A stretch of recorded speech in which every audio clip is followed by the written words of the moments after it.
Hello. Hello there, virtuous woman. How are you? How are you today? Happy Memorial Day. Happy Memorial Day. I'm actually waiting on Facebook to catch up. I logged into Instagram first. So I'm waiting on Facebook to catch up, but it is so good having you with us today. We're going to be talking about what to expect during your first therapy sessions. Now, if this is your first time joining us, let me know where you're from. Where are you from? I get so excited to see where people are joining from.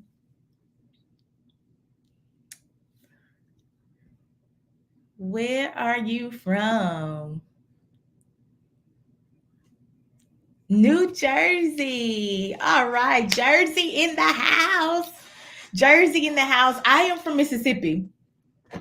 So I am a down south southern girl. So you may hear some of that slip out through the process of me talking because I am probably as southern as they come in the terms of how I talk. So glad to have you here. We're gonna get started just now. Hey, Facebook! Thank you so much for joining.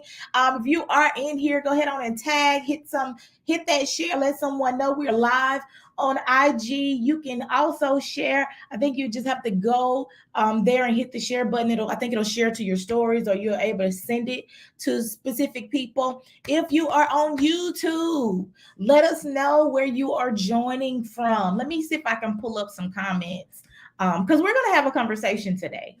I'm a little bit more relaxed today. I even put a t-shirt on today to remind myself that I'm, going to be a little bit more relaxed today. I'm usually in teaching mode when I'm doing these, but I wanted to be a little bit relaxed today, teaching. If you don't know, this is your first time joining, or if you have not heard me say, I started doing these a little over a month ago to come on every day. And I have been coming on by the grace of God every day at noontime, teaching on a particular topic or a specific topic. And usually the topics that I choose are questions that people have asked me before. And so I made a little agreement with myself that I wanted to commit to coming on every day for 30 days. And so I started that in, like, I think it might have been the middle of April. And tomorrow will conclude the 30 days. So I know a lot of you want to know what's going to happen after the 30 days is up. Well, I am going to take a break. So what you will see is just me kind of interacting in the next 2 weeks. You may see me posting some replays or some clips of some videos that we've done over the last 30 days. Because, you guys are here and you're present, you've seen them, but you guys know how these things work, the algorithms and all that stuff. Sometimes people just, life just happens and people are not able to join. So what I would do over the next couple of weeks is replay some of the broadcasts that have already gone out. I also put out some clips so that people can get used to who I am, because everybody don't know me, so I want people to get to know me, get to know what we do over here. We are a mental health service company. I started Old to New Creations back in 2000. I was looking at some of my notes when I actually really like first got the idea, or God gave me the idea in 2015. And in 2017 is when we actually became a company. Hello. We're just having a conversation today about what to expect during therapy. But I'm just kind of giving some background. But I started it in 2017 officially. And throughout the process, we've been, how do you say, pivoting? That's the word. We've been pivoting. And so we are now pretty solid on what we're doing and what, who we're called to. And so I am a mental health service company. I have a coaching and consulting. So you'll hear that Dr. Tiffany Ross coaching and consulting that comes from that Old to New Creations. And in that coaching and consulting, in the coaching more specifically, we work with women who are healing and recovering from relationship trauma. And when I say relationship trauma, people don't usually know what that means, so I have to explain it. Is women who are in relationships or who have been in relationships that may not have been the healthiest, or they weren't the healthiest. They may even have been toxic, or they find themselves always stuck or in a pattern or in a cycle that they you may struggle to get out of. And so we're there. We don't provide therapy services as of yet, although that is also in the works. We don't provide direct therapy services, but we do provide referral services to therapists, and we also provide coaching where we can help come alongside if you are in therapy and support you during that time, or if you have already been through therapy and you know that you need something to kind of support what you did in therapy. That's what our coaching business is designed for. And then our consulting business, we work with other businesses in providing those mental health resources. So we do mental health resources, we do workshops, we do trainings. That's what we do with the consulting piece. So I felt like in our last 2 days, it would, I don't know what I would be doing with my life as a mental health service company if I did not provide you guys with some real resources on, like, what do you expect? We've been talking about some really hard topics like sexual abuse and childhood sexual abuse, and we've been talking about toxic relationships and grief, and we've been talking about some hard topics. And so I know a lot of people, especially if you've never been to therapy before, you don't really know what to expect. You don't know, you might not even know how to take those next steps, and even how to choose a therapist. And if we're going back and talking about, which we have talked about, discriminate, well, we talk about racism. Traditionally, people of color have not sought out those mental health resources. And so part of my assignment is to help destigmatize that and what that looks like, so that people can feel comfortable in seeking out those mental health resources and seeking out counseling and therapy, and seeking those services out. Because sometimes it's access, or you have access to it, but if you don't know how to use the access or the benefit that you have in using these services, then you may not never take advantage of them when when you have them.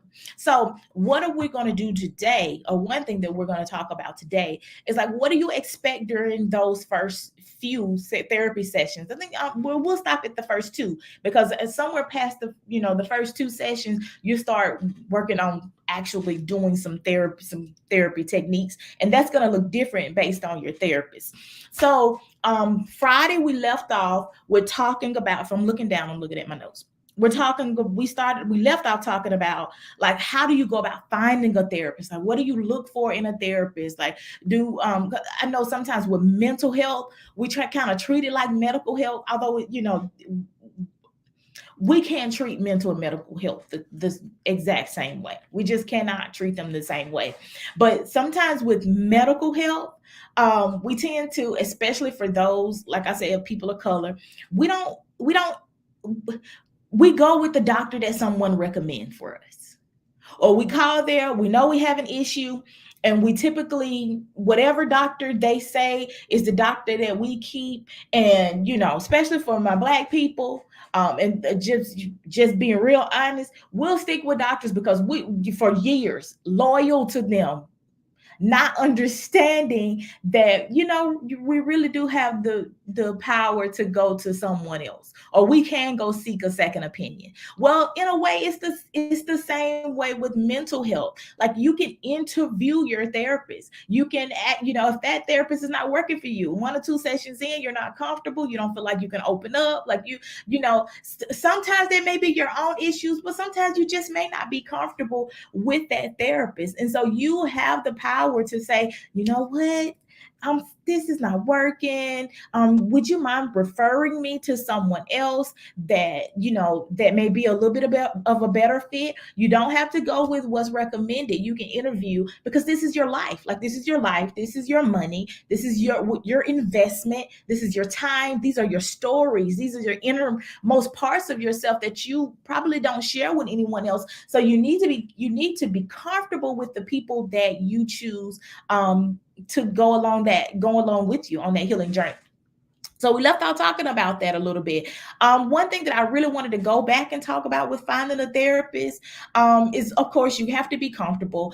You can ask for an interview with them, a 10 or 15-minute interview before. If they don't want to interview you before, then you that might not be the therapist for you, because they should want you to be comfortable. But we didn't talk about like gender and race. I think we talked about male or female. Should you choose a male or a female?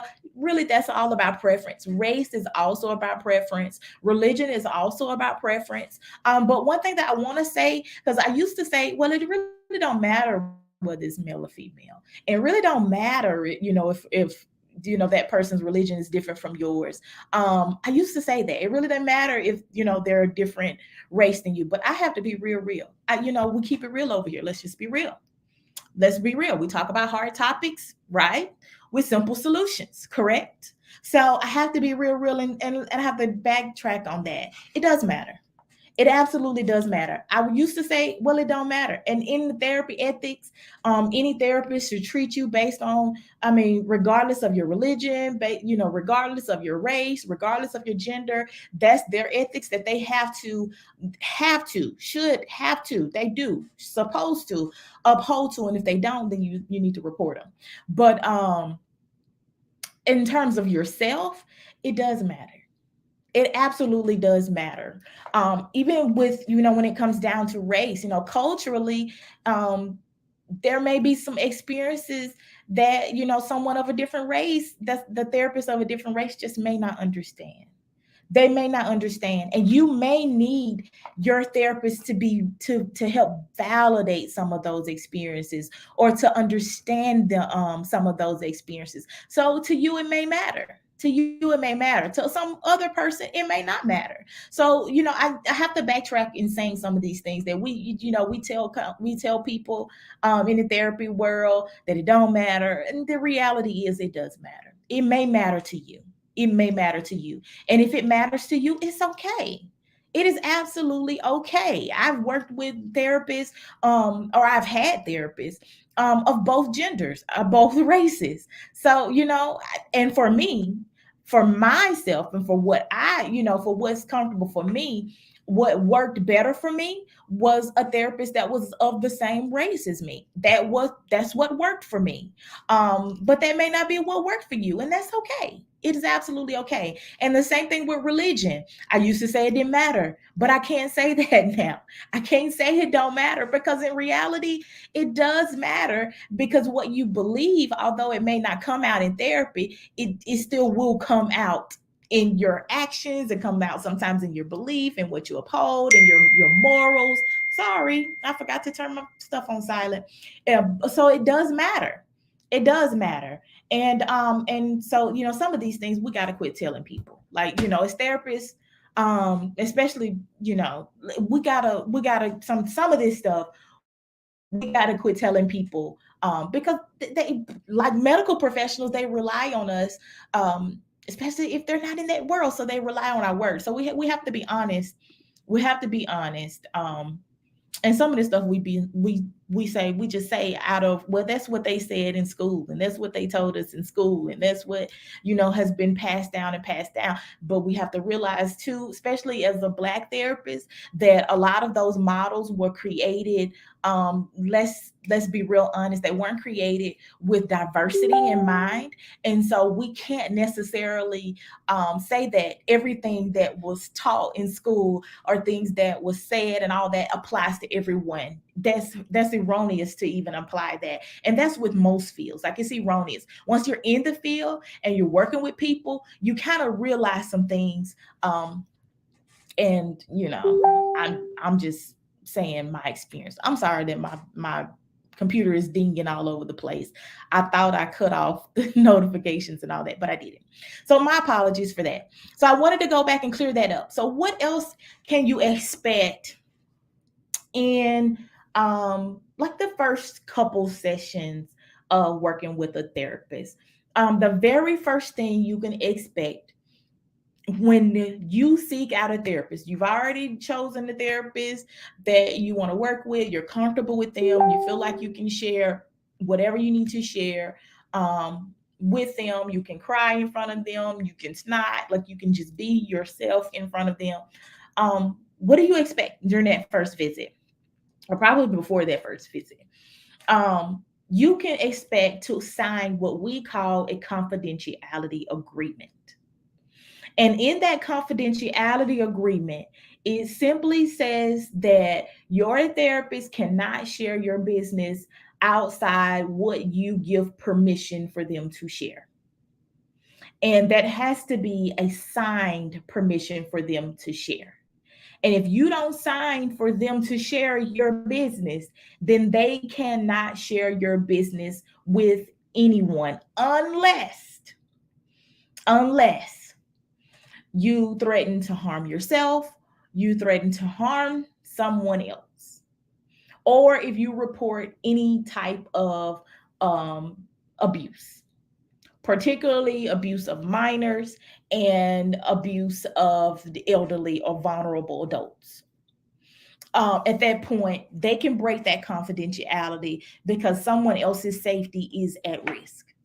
So when you get the confidentiality statement, when you get the papers, I know we kind of skim over stuff, but your therapist should sit down with you and actually go through these papers so that you are aware of what you're signing, and that you are not into a session and you report that someone is being sexually abused, or that there's a child that is being sexually abused or is being abused. You don't report these things, and it's a surprise to you that they say, I have to report that.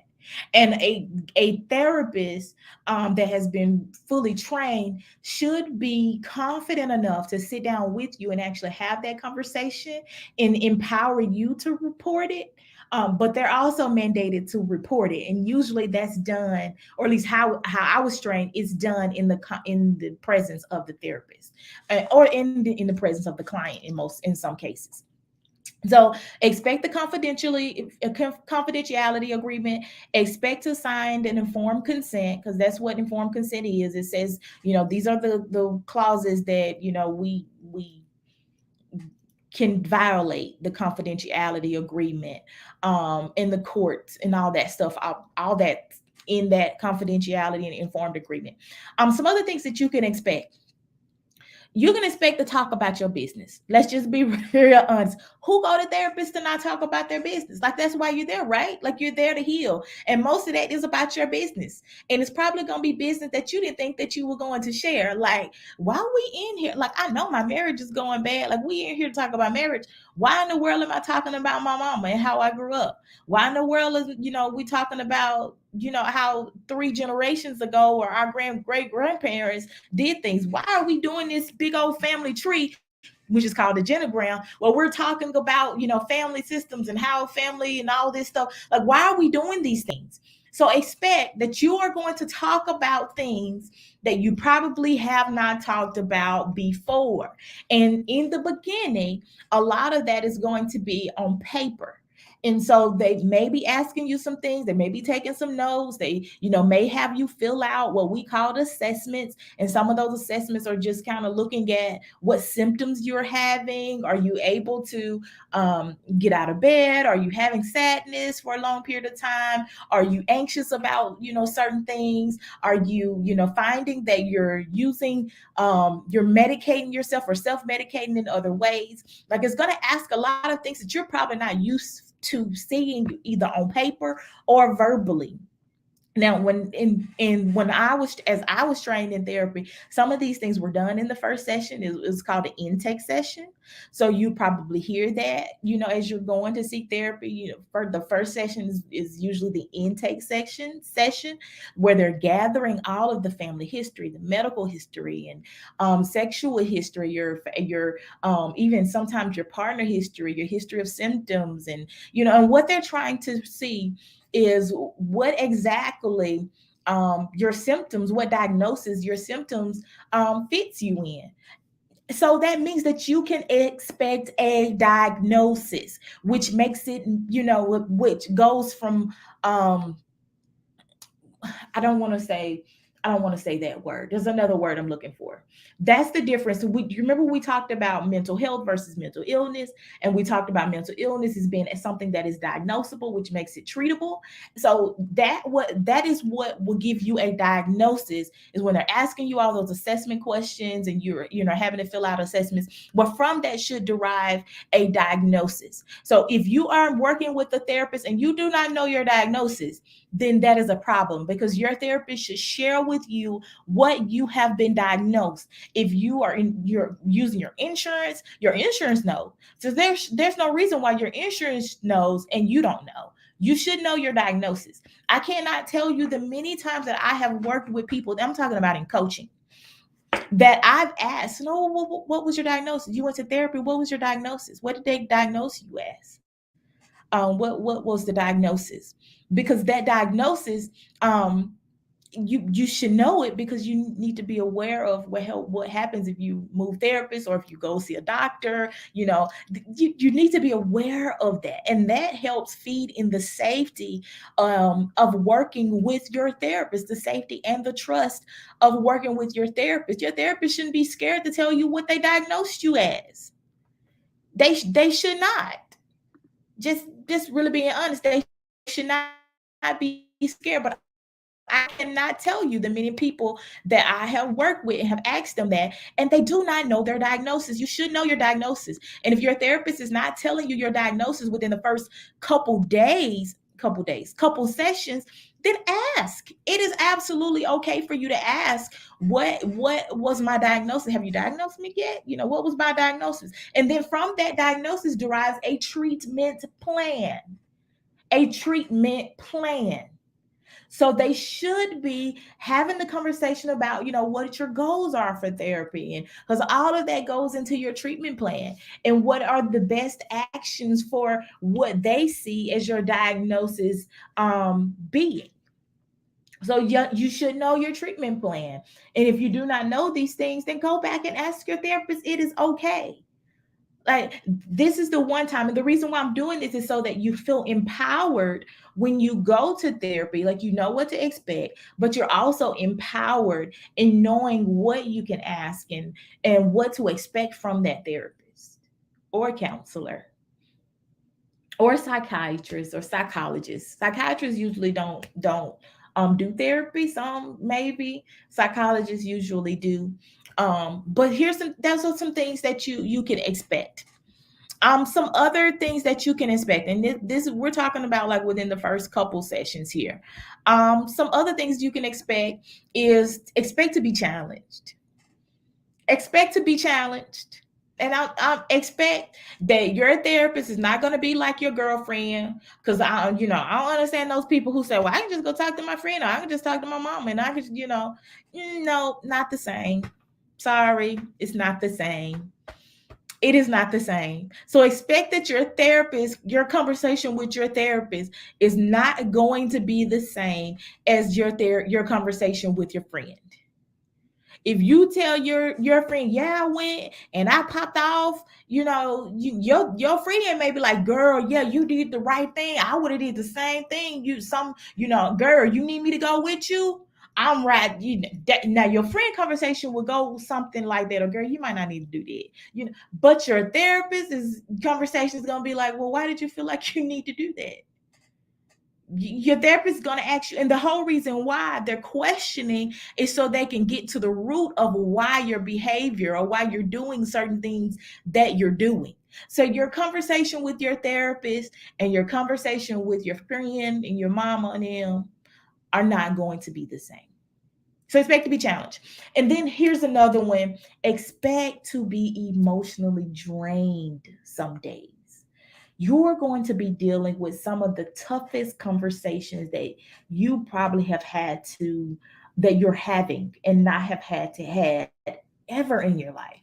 You're going to be dealing with the root of some things that you have not probably had to deal with ever in your life. You're going to cry some days. You may cry, some days. Um, so you may be emotionally drained.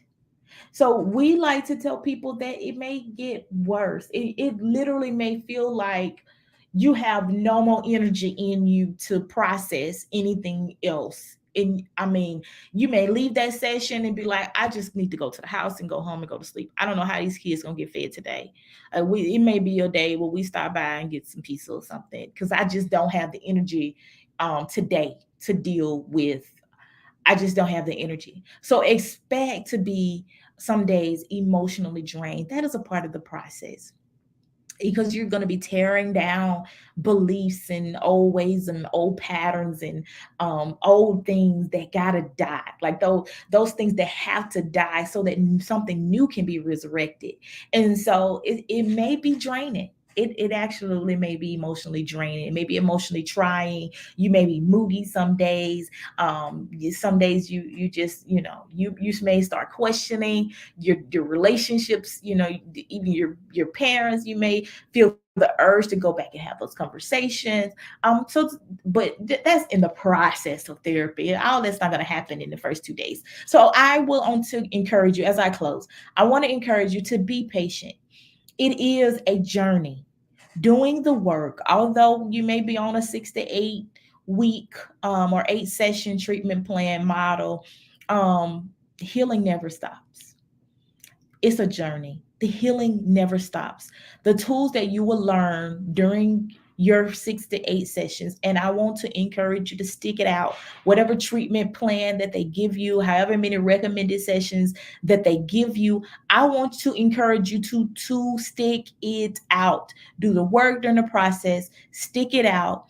So that you can take those tools and apply them to the rest of your life. And if you hit a time where you need a refresher, go back. Or if you feel like, I didn't quite finish that process and I want to go work on something else, go back. Go back or find someone else to finish the process. If you're ready to work on trauma, go find someone that specialized in that trauma. But commit to doing the work and be patient with yourself, because it is a journey. Um, if you have any questions, hello. If you have any questions about what to expect during your first therapy sessions, then message me. Please message me, because I want you to go into um, the session. I want you to go into being proactive in finding a therapist, feeling empowered, not feeling defeated, not feeling like something's broken in you, not feeling like a victim, but feeling empowered that this is something that you are choosing to do, because you are choosing your own self and you are choosing your healing, which, hey, is what we're doing. Like, that's what we're doing. We're not just saying that we're well, but we are well. And so this is a part of the process. So if you have any questions about it, you're still kind of unsure of what to expect, or you're still needing help or assistance, and how do I go about finding a therapist, then message us. You can sign up for our free discovery call. We can have that conversation during the discovery call, and I can help you figure out some tools and what you can look for.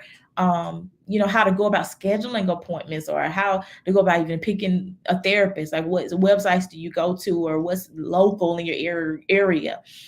So just message us for your questions, or you can schedule a discovery call. Or if you already been to therapy and you're ready to do some work, like, you're ready to do some work, like you've connected with me and you're ready to kind of take your healing to the next level, then schedule a discovery call and let's chat about how we can work together.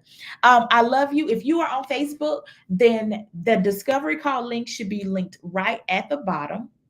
You'll be able to go to the pinned comments and go there. If you are on YouTube watching, then it will be in the description underneath the video. Make sure you subscribe.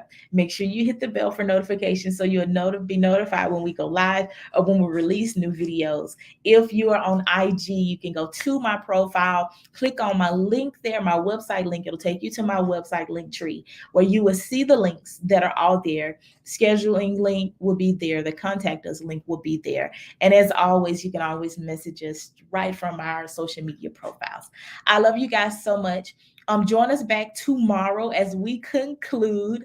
I want to conclude with a Q&A, and I also want to conclude in giving you guys some resources of resources about therapy, some different ways of scheduling therapy or looking for therapists. So we'll talk a little bit about that tomorrow, because I have a couple that I use when I'm referring people for therapists. And then I also want to give you a journal that you can take with you, but you have to show up live in order to get that journal. So show up tomorrow for the free journal. Show up tomorrow. We talk about resources and also a live Q&A as we close out and celebrating our 30 days. You guys have a fantastic Memorial Day. I see you tomorrow, same time. Love you. Have a good day.